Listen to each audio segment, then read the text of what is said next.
Namun sayangnya, Pak RT lah yang menjadi korban salah sasaran. Begitulah ceritanya, Bapak, Ibu. Setelah kedatangan polisi ke rumah Bang Topan dan Dewi, Suasana berubah tegang. tanpa membuang waktu, Bang Topan segera menghubungi geng 4G yang terdiri dari Dhot, Kona, Robi, dan Peot, serta sahabat lamanya, Pak Rungkat, untuk segera datang ke rumahnya. Sesampainya mereka di sana, polisi menjelaskan kepada semua yang hadir, Bang Topan, Dewi, Pak Rungkat, dan geng 4G, tentang kasus kematian Pak Jalil. Ia meninggal karena keracunan makanan. Dari hasil penyelidikan awal, terungkap bahwa tragedi ini berakar dari kisah cinta terlarang. Seorang istri berencana meracuni suaminya dan selingkuhan sang suami dengan makanan yang sudah dicampur racun. Namun, nasib berkata lain, justru Pak Jalil yang tak tahu apa-apa menjadi korban. Pada saat itu, sang suami dan selingkuhan sudah kenyang dan tidak menyentuh makanan beracun itu, sehingga Pak Jalil lah yang tanpa sadar memakannya. Setelah penjelasan itu, pihak kepolisian memutuskan untuk menindaklanjuti kasus ini dan meninggalkan rumah Bang Topan. Tak tinggal diam, geng 4G segera menyusun rencana agar pelaku bisa diproses secara hukum secepat mungkin. Namun malam itu, kejadian aneh mulai terjadi. Arwah Pak Jalil menampakkan. Ia mulai meneror dua orang yang telah memberinya makanan beracun. Keesokan harinya, arwah Pak Jalil muncul dalam mimpi Pak Rungkat. Sahabat lamanya. Dalam mimpi itu, ia memohon bantuan agar pelaku segera diadili dan mendapatkan hukuman yang setimpal. Merespons hal itu, geng 4G, Dhot, Kona, Robi, dan Peot memutuskan untuk membantu polisi menyelidiki lebih dalam kasus ini. Mereka tahu, meskipun korban bukan target sebenarnya, keadilan tetap harus ditegakkan. Geng 4G langsung membagi tugas. Dhot dan Peot mencari informasi tentang hubungan gelap yang jadi akar permasalahan, sementara Kona dan Robi diam-diam menyelidiki latar belakang sang istri, pelaku utama dalam rencana racun itu. Dari penyelidikan mereka, terungkap bahwa sang istri, Nyonya M, sudah lama mencurigai suaminya berselingkuh dengan wanita. Mereka sering bertemu diam-diam di sebuah rumah kontrakan kecil di pinggir kota. Kontrakan yang dulunya ditempati Pak Jalil. Pak Rungkat yang terus dihantui mimpi arwah Pak Jalil merasa ada sesuatu yang belum selesai dalam mimpinya. Yang kedua, Pak Jalil menunjukkan sebuah foto tua yang kabur, memperlihatkan wajah Nyonya M dan seseorang yang mirip Rara sedang menyuapinya makanan. Saat terbangun, Pak Rungkat merasa yakin kejadian itu bukan hanya kecelakaan, tapi bagian dari rencana jahat yang lebih dalam. Geng 4G membawa informasi ini ke polisi, lengkap dengan bukti rekaman percakapan tetangga sekitar yang sempat mendengar pertengkaran hebat malam sebelum Pak Jalil ditemukan tewas. Polisi mulai menyusun kembali kronologi kejadian, dan semakin yakin bahwa ini bukan kasus racun yang salah sasaran semata. Ada indikasi kuat kalau Pak Jalil sengaja dijadikan tumbal. Gangguan dari arwah Pak Jalil semakin menjadi. Lampu-lampu di rumah kontrakan sering padam sendiri, suara orang menangis terdengar di tengah malam. Dan bahkan Rara mulai mengigau menyebut nama Pak Jalil dalam tidurnya. Ia ketakutan, merasa seperti sedang dikuntit oleh sesuatu yang tak terlihat. Puncaknya, bahwa ia tahu soal makanan beracun itu. Ia memang tidak ikut memakannya, tapi ia melihat langsung saat. Tapi juga merasa bersalah karena membiarkan Pak Jalil yang tak bersalah menjadi korban. Pengakuan itu jadi titik terang.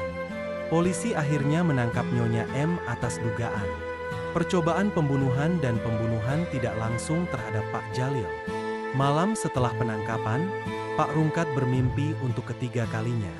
Tapi kali ini, Pak Jalil tersenyum. Ia mengangguk pelan, lalu perlahan menghilang ke balik cahaya. Kontrakan itu kembali tenang. Tak ada lagi tangisan di malam hari. Tak ada bayangan di sudut jendela.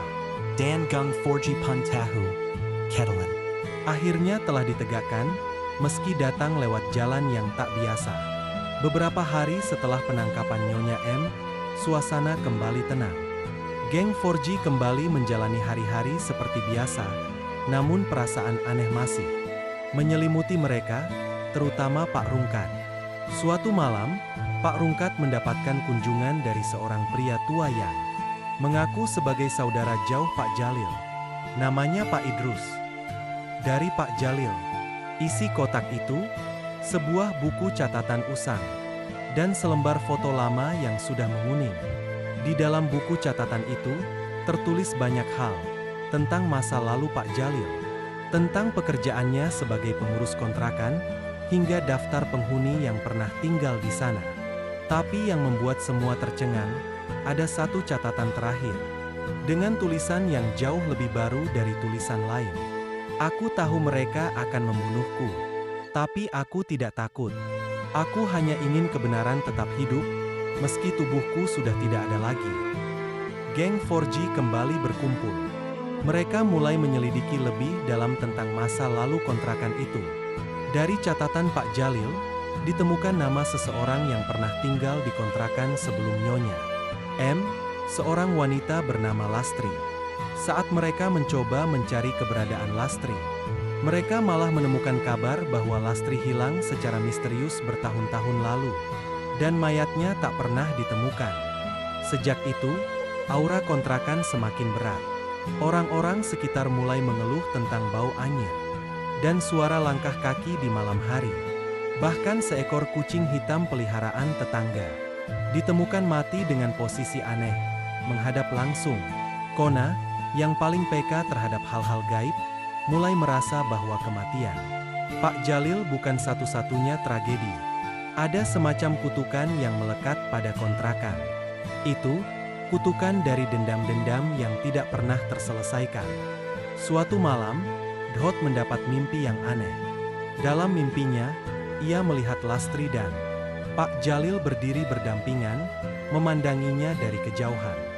Lastri menunjuk ke dalam kontrakan, tepat ke lantai kayu yang tampak retak. Ketika Dhot terbangun, ia langsung menceritakan mimpinya pada yang lain. Geng 4G memutuskan untuk kembali ke kontrakan itu di malam hari. Dengan bantuan Pak Rungkat dan sebuah linggis, mereka membuka lantai kayu yang ditunjuk dalam mimpi Dhot. Di bawah lantai itu, mereka menemukan sisa-sisa tulang manusia, bersama dengan gelang nama bertuliskan Lastri. Seketika, angin dingin berembus ke seluruh ruangan. Lampu padam, dan bisikan terdengar jelas di telinga mereka. Terima kasih. Akhirnya aku ditemukan. Setelah penemuan tulang belulang Lastri, kontrakan tempat tragedi itu terjadi langsung dipasangi garis polisi. Geng 4G memberikan semua bukti kepada pihak berwajib. Polisi kemudian menyimpulkan bahwa Lastri adalah korban pembunuhan. Diduga dibunuh oleh penghuni sebelumnya, seorang pria bernama Darman, yang sudah lama buron dan tak pernah kembali setelah menghilangnya Lastri. Namun sejak malam itu, sesuatu yang ganjil mulai terjadi. Peot, anggota 4G yang biasanya paling santai, mulai mengalami mimpi buruk yang berulang-ulang. Dalam tidurnya, ia melihat pintu kontrakan itu terbuka, dan dari dalamnya keluar sosok-sosok hitam, berjalan perlahan ke arahnya sambil berbisik, "Kau membangunkan kami." Kona mulai merasakan perubahan energi. Ia yang peka dengan hal-hal supranatural menyadari bahwa penemuan jasad Lastri mungkin telah membuka sesuatu yang lebih besar. Bukan hanya dendam Lastri yang terungkap, tapi juga pintu menuju roh-roh lain yang masih terjebak. Kontrakan itu dulunya dibangun di atas tanah bekas rumah jompo yang terbakar puluhan tahun lalu. Fakta ini baru diketahui setelah Robi menelusuri arsip kota lama. Ada banyak kematian yang tidak tercatat secara resmi. Bang Topan yang awalnya hanya ikut membantu kini ikut resah. Ia merasa seperti selalu diawasi. Bahkan Dewi, istrinya, mulai berubah perilakunya. Ia sering melamun, berbicara sendiri, dan duduk berjam-jam di sudut ruangan, sambil menggambar pintu berulang kali di tembok. Sampai suatu malam, Dewi menghilang. Geng 4G dan Pak Rungkat mencari kemana-mana, namun tak menemukan jejak. Hingga sebuah pesan suara masuk ke ponsel Bang Topan.